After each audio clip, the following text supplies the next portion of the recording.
नमस्कार साथियों, आपका competition study plus YouTube channel पर हार्दिक अभिनंदन है, स्वागत है। प्रिय दोस्तों, हमने एनवायरमेंटल साइंस के पार्ट 4 तक बात कर ली थी। आज हम बात कर रहे हैं पार्ट 5। पार्ट 5 का हमारा टॉपिक रहेगा जैविक अन्योन्य क्रियाएं। तो पहले तो मैं आपको पार्ट 4 तक का थोड़ा बताता हूँ। वैसे तो आपने देखा होगा पार्ट 4। हमने पार्ट 4 में बात की पोषण स्तर, खाद्य श्रृंखलाएं, और खाद्य श्रृंखला भी एक चारण खाद्य श्रृंखला, एक अपरत खाद्य श्रृंखला। जब दो या दो से अधिक खाद्य श्रृंखला मिल जाती हैं तो उसको बोलते हैं खाद्य जाल। और इस खाद्य जाल के बारे में बात की। फिर हमने बात की पारिस्थितिक पिरामिड। पिरामिड 3, संख्या के आधार पर संख्या पिरामिड, जैव भार के आधार पर जैव भार पिरामिड, और ऊर्जा पिरामिड। फिर हमने इनमें अपवाद देखा कि वृक्ष का जो संख्या पिरामिड है वो उल्टा होता है, और तालाब और घास का जो संख्या पिरामिड है वो सीधा होता है। और जैव भार पिरामिड में हमने बात की कि जो स्थलीय पारिस्थितिक तंत्र का जो जैव भार पिरामिड है वो सीधा होता है, और जो जलीय पारितंत्र का जैव भार पिरामिड होता है उल्टा होता है। यानी उल्टा और सीधा पिरामिड का मतलब ये है, यदि ये ट्राइंगल ऐसे सीधा बनता है तो ये सीधा पिरामिड है, और यदि ये ट्राइंगल ऐसे उल्टा बनता है इसको बोलते हैं उल्टा पिरामिड। ठीक है ना। और हमने ये बात की कि ऊर्जा पिरामिड है वो हमेशा सीधा होता है, ये बात की। पारिस्थितिक अनुक्रमण। पारिस्थितिक अनुक्रमण में हमने पढ़ा कि जो अंतिम रूप से स्थायी जो समुदाय होता है उसको चरम समुदाय कहते हैं। और आज का हमारा नया टॉपिक है जैविक अन्योन्य क्रियाएं, बायोटिक इंटरएक्शन। जैविक अन्योन्य क्रियाएं कि प्रकृति में पौधे, जंतु व सूक्ष्म जीव सभी किसी न किसी रूप में एक दूसरे पर निर्भर करते हैं। किसी न किसी रूप में एक दूसरे पर निर्भर करेंगे। कोई जीव दूसरे जीव पर निर्भर करता है, कोई जीव दूसरे पौधे पर भी निर्भर करता है, और एक पौधा दूसरे पौधे पर भी निर्भर करता है। मैं थोड़ा इसको जूम करता हूं, आपको थोड़ा और क्लियर दिखेगा। तो पारिस्थितिक तंत्र के समूचे संचालन के विभिन्न प्रजातियों के बीच परस्पर क्रियाओं का होना भी अनिवार्य है। ये क्रियाएं एक जाति या दोनों जातियों के लिए लाभकारी, हानिकारी या उदासीन हो सकती है। उदासीन का मतलब न तो एक के लिए लाभकारी हो न एक के लिए हानिकारक हो। यानी कहने का मतलब एक जीव का दूसरे जीव पर निर्भर होना, यही क्या कहलाता है। और उनके बीच में जो क्रियाएं होंगी वही क्या कहलाएंगी, जैविक अन्योन्य क्रियाएं। और ये क्रियाएं दोनों जातियों के लिए लाभकारी भी हो सकती हैं और दोनों जातियों के लिए हानिकारक भी हो सकती हैं, और उदासीन भी हो सकती है कि दोनों के लिए न लाभकारी हो न दोनों के लिए हानिकारक। तो ये ही क्रियाएं क्या कहलाएंगी, जैविक अन्योन्य क्रियाएं। अन्योन्य क्रियाओं के प्रकार हम पढ़ रहे हैं। पहला प्रकार है सहजीविता। देखिए यहाँ से हर बार एक क्वेश्चन पूछा जाता है। अभी जो राजस्थान सीईटी ग्रेजुएशन लेवल का एग्जाम हुआ था उसमें भी इस टेबल से रिलेटेड क्वेश्चन था। क्वेश्चन पर भी चर्चा करूंगा कि अन्योन्य क्रिया के प्रकार में सहजीविता। सहजीविता, वैसे तो आप एक डायलॉग सुने ही होगे कि हम भी जिएंगे सनम तुम्हें भी जीने देंगे। बस यही बात है कि तुम जियोगे तो हम जिएंगे, यानी दोनों का फायदा है। दोनों का फायदा है यानी दोनों जातियों को लाभ है, तो इसको बोलते हैं सहजीविता। यदि दोनों जातियों को लाभ हो रहा है, दोनों दोनों के लिए फायदेमंद है, तो उसको बोलते हैं सहजीविता। अन्य क्रिया प्रकार कहलाता है सहजीविता। तो कैसे, एक लाइकेन। लाइकेन जो थैलोफाइटा समूह का एक पौधा होता है लाइकेन। उस लाइकेन में क्या होता है, एक तो कवक होता है, एक शैवाल होता है। जो कवक है वो सुरक्षा प्रदान करता है शैवाल को, और जो शैवाल है वो भोजन प्रदान करता है कवक को। यानी कवक के लिए क्या जरूरी है, शैवाल, और शैवाल के लिए क्या जरूरी है, कवक। यानी कवक नहीं रहेगा तो शैवाल को सुरक्षा नहीं मिलेगी, आवास नहीं मिलेगा, और शैवाल नहीं रहेगा तो कवक को क्या नहीं मिलेगा, भोजन। यानी दोनों के लिए जरूरी है, ये रहेगा तो ये रहेगा। तो इसलिए ये क्या है, सहजीविता। ऐसे ही एक एग्जाम्पल है मूंगे की चट्टान। उसमें दो होता है, एक तो प्रवाल होता है, एक जुंजनथले शैवाल होता है। वही बात है, प्रवाल क्या करता है, उसकी सुरक्षा करता है, आवास प्रदान करता है उसको, और जुंजनथले शैवाल जो है वो उस प्रवाल को क्या प्रोवाइड कराता है, भोजन। समझ में आ रही है बात। यानी दोनों के लिए फायदेमंद का सौदा होगा तो वो क्या कहलाता है, सहजीविता। अब हम बात करते हैं सहभोजिता। देखिए नाम से भी आप याद रख सकते हो इसको, हिंदी नाम से आपको सही याद रहेगा, सहभोजिता। स यानी साथ, वैसे हम याद करने के लिए बता रहे हैं इसको। स यानी साथ और भोजिता यानी भोजन करेंगे। यदि हम भोजन कर रहे हैं और उससे कोई दूसरा आदमी आ रहा है और हम उसको कहते हैं आओ भोजन करो, तो बताइए हमें कोई नुकसान हुआ क्या? नहीं, हमें कोई नुकसान नहीं है, लेकिन वो दूसरे आदमी को क्या हो गया? फ़ायदा हो गया और उसको क्या मिल गया? भोजन। यानी इसमें कहने का मतलब एक को तो कोई फ़ायदा व नुकसान नहीं होगा, दूसरी जाति को क्या होगा? फ़ायदा। समझ में आ रही है बात?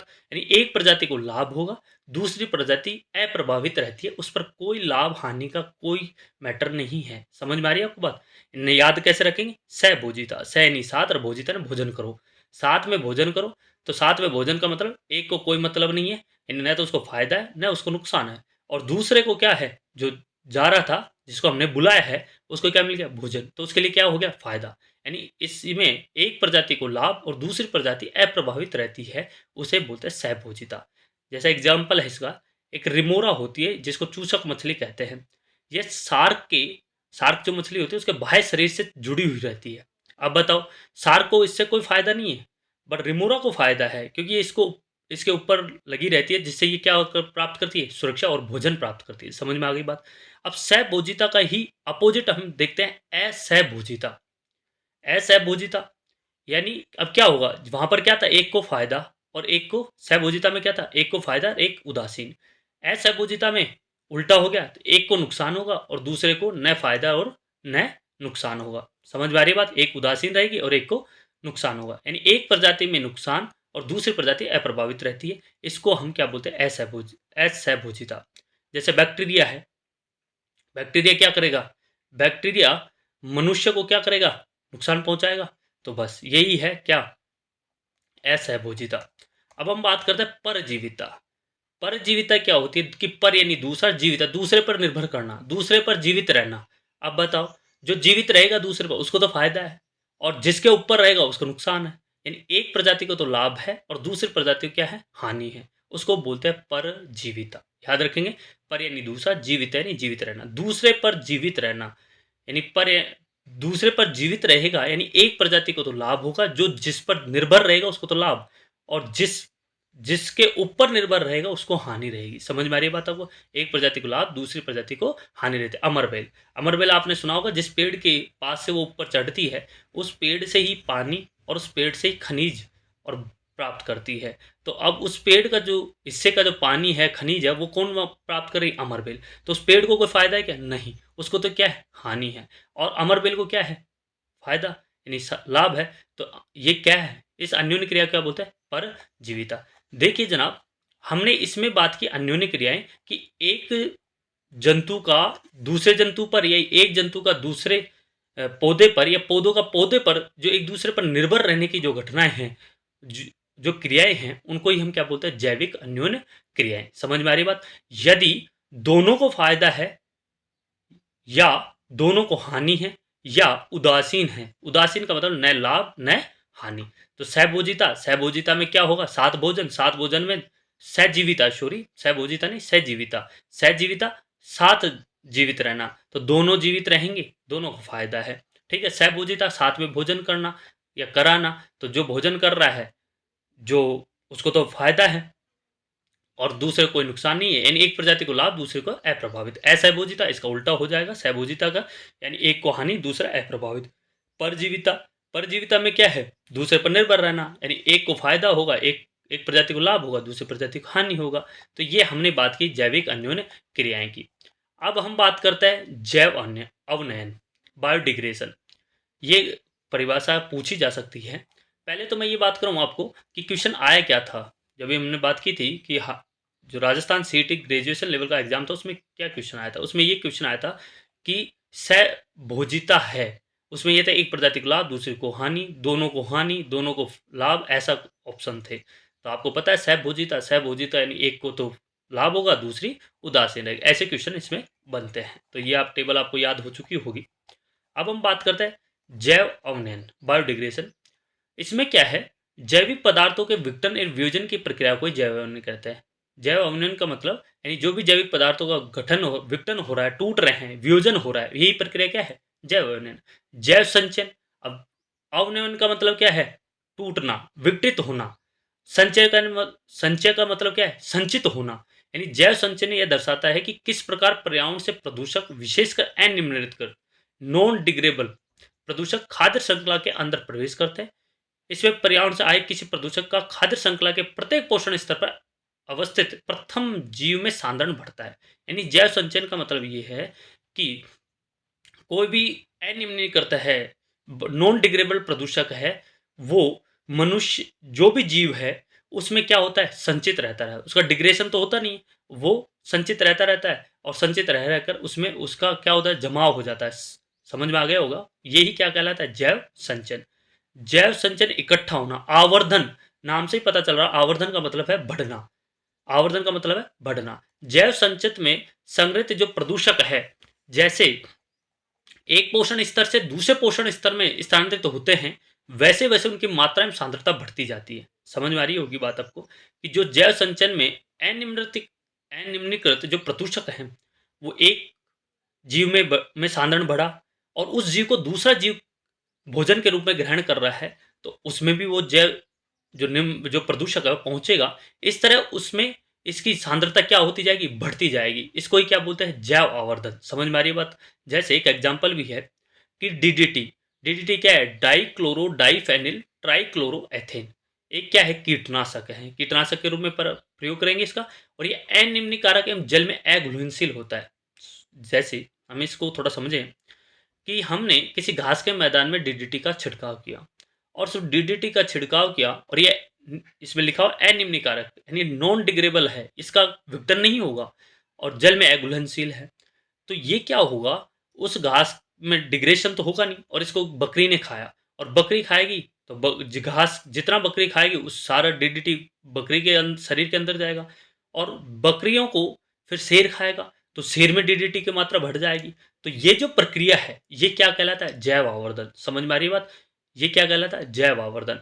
और इसमें क्या होगा, सबसे ज्यादा डीडीटी की मात्रा कहाँ पहुंचेगी, सर्वोच्च पोषण स्तर में। समझ में आ रही है बात, कि नोट बना के लिखा है कि सर्वोच्च पोषण स्तर के जीवधारियों में इन प्रदूषकों की सांद्रता सर्वाधिक होगी। समझ में आ रही है, घास में हमने जितना घास बकरी खाई और जितनी बकरियों को शेर खाएगा, तो ये इसका मतलब सबसे ज्यादा आवर्धन कहाँ होगा, सर्वोच्च पोषण स्तर में, ऊपर सबसे ज्यादा पहुंचे, क्योंकि डिग्रेडेबल तो है ही नहीं, तो इसलिए ये आवर्धित होता जाएगा, इसमें सांद्रता बढ़ती जाएगी शरीर में जीव के।